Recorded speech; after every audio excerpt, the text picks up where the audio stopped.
So, good day everyone. Today we will discuss the queue. So, what is queue? Queue is a linear data structure in computer science and programming that follows the FIFO, or the first in, first out principle. So, in a queue, elements are stored in a specific order, and the first element added to the queue is the first one to be removed. So, this is similar to a real-world queue or a line sa pila. So, where the person who arrives first is the one who is served first. So, ito na po yung code. So, this program has 3 queue that accepts workloads. Workloads are in integer values, so number lang yung workloads. A specific queue accepts the enqueue and the input workload when it has the least total value of workloads. Thus, it dequeues the least first element for all queues. So, success and error message should be displayed when necessary.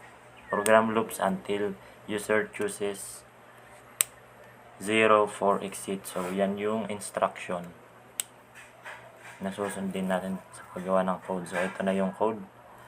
So, define a node class for individual elements in the queue. So, yan mag-initialize. Then, define a queue class to implement a queue data structure. So, create a class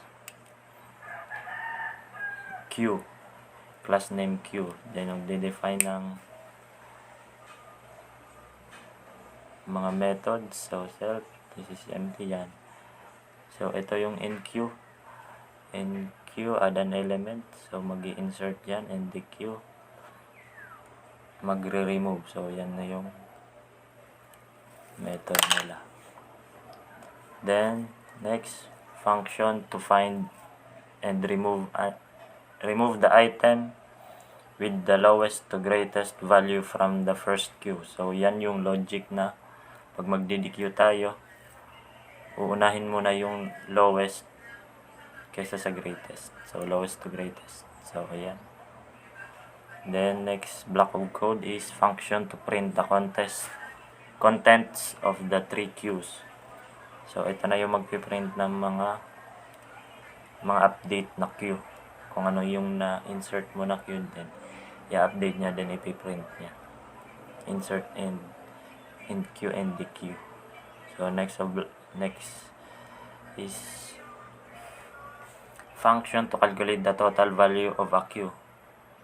So, ito yung mag-a-add ng value sa queue. Yan. Define total value. Then next, while true, magagawa ng while loop to display the current state of queues and user menu para mag-loop yung mag-prompt sa user at na hindi matapos. Yan, if choice is 0, then exit. Yan, if choice is 1, mag-i-input. If choice is 2, mag-dequeue. Choice is 1, mag-i-enqueue. Then choice is 2, mag-dequeue. Then display thank you message when the program exits. So, iraran na natin yung code.